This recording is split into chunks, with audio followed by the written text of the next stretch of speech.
हाय दोस्तों, welcome to my YouTube channel Kumar Bhai. और कुमार भाई यूट्यूब चैनल में आप लोगों को स्वागत है।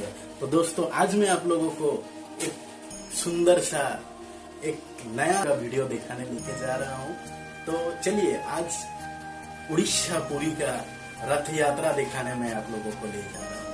तो उड़ीसा का जो परंपरागत जो पूजा होता है, जो उड़ीसा का सबसे बड़ा पर्व है, वो सारा विश्व में माना जाता है। उस पर्व जो कि बोला जाता है रथ यात्रा। तो रथ यात्रा का वीडियो दिखाने के लिए मैं आप लोगों को ले चलता हूँ उड़ीसा।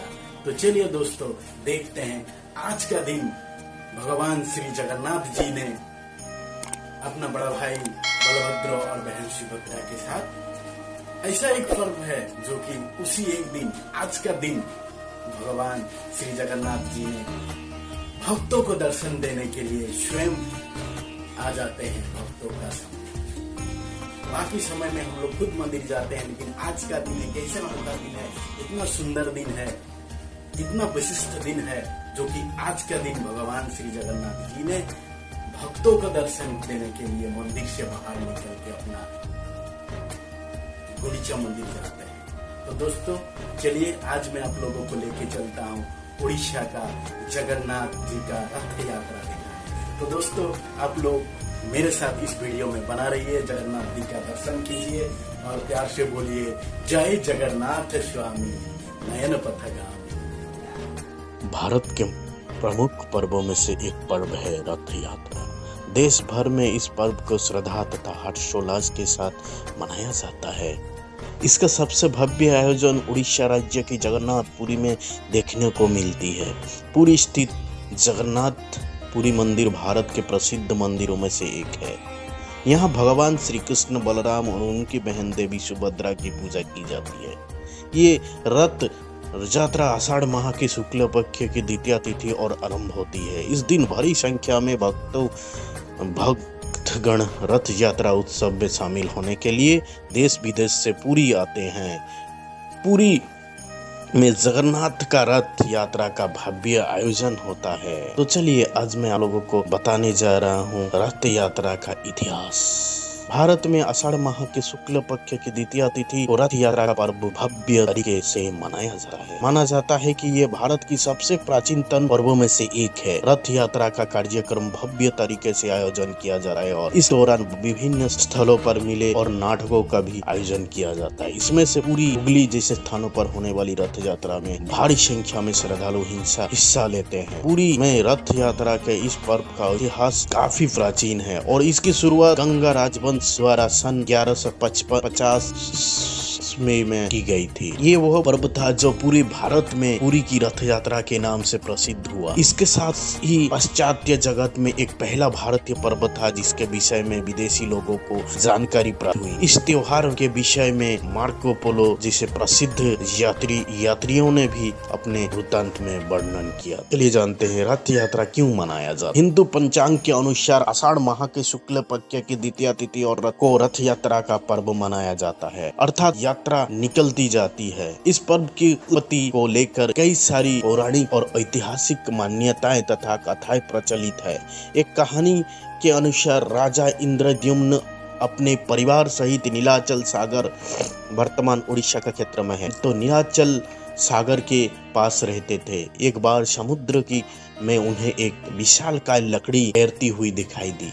राजा ने उस लकड़ी को समुद्र से निकलाया और लकड़ी को सुंदरता देखकर विचार किया कि इसी लकड़ी से जगदीश की मूर्ति बनाया जाए। वो उस पर विचार ही कर रहे थे कि तभी वहां एक बूढ़े काठमिस्त्री के रूप में देवों के शिल्पी विश्वकर्मा प्रकट हो गए। भगवान जगदीश की मूर्ति बनाने का लिए बूढ़ी काठमिस्त्री के वेश में प्रकट हुए विश्वकर्मा जी ने एक शर्त रखी कि मुझे एक कमरा चाहिए और मैं जब तक कमरे में मूर्ति बनाऊंगा तब तक कमरे में कोई ना आए। राजा ने उनकी इस शर्त को मान लिया। आज के समय में जहाँ पर श्री जगन्नाथ जी का मंदिर है, वहीं पर बूढ़ा काठमिस्त्री मूर्ति निर्माण करने में लगा हुआ था। राजा और उनके परिवार वालों को एक को यह तो मालूम नहीं था कि वो स्वयं विश्वकर्मा है। तो कोई दिन बीत जाने के पश्चात महारानी को ऐसा लगा कि कहीं वो बूढ़ा मिस्त्री अपने कमरे में कई दिनों तक भूखे रहने के कारण मर तो नहीं गए। अपनी इस शंका को महारानी ने राजा को बताया, और जब महाराजा ने कमरे का दरवाजा खुलवाया तो वो बूढ़ा मिस्त्री कहीं नहीं मिला, लेकिन उसके द्वारा काष्ठ की अर्धनिर्मित श्री जगन्नाथ, सुभद्रा तथा बलराम जी की मूर्तियां वहां मौजूद थी। इस घटना से राजा और नारी दुखी हुए। तभी वहां चमत्कारिक रूप से वहां आकाशवाणी हुई कि व्यर्थ दुखी मत हो, हम इसी रूप में रहना चाहते हैं। मूर्तियों को दिव्य आदि से पवित्र कर समर्पित करवा दो। आज भी वही अर्धनिर्मित मूर्ति श्री जगन्नाथ जी का मंदिर में विराजमान है, जिनकी सभी भक्त इतनी श्रद्धा से पूजा अर्चना करते हैं, और यही मूर्तियां रथ यात्रा में शामिल होते हैं। रथ यात्रा माता सुभद्रा के द्वारा भ्रमण की इच्छा पूर्ण करने के उद्देश्य में श्री कृष्ण और बलराम ने अलग रथों में बैठकर करवाई थी। माता सुभद्रा की नगर भ्रमण की स्मृति में रथ यात्रा का ये कार्यक्रम हर साल पुरी में बड़े धूमधाम के साथ आयोजन किया जाता है। कहते हैं कि रथ यात्रा में हिंसा लेकर रथ खींचने वालों श्रद्धालु का मुख्य की प्राप्ति अवश्य होती है। जय जगन्नाथ स्वामी नयन पथगामी। दोस्तों, कैसा लगा ये मेरा वीडियो? अच्छा लगा तो लाइक शेयर कमेंट करना मत भूलिएगा दोस्तों। तो दोस्तों, आई होप आप लोगों को अच्छा लगा है, और कमेंट कीजिए दोस्तों, तब और आप लोगों के लिए मैं अच्छा वीडियो बनाते जाऊंगा। तो दोस्तों, चलते चलते फिर से एक बार जय जगन्नाथ स्वामी, भारत माता की जय।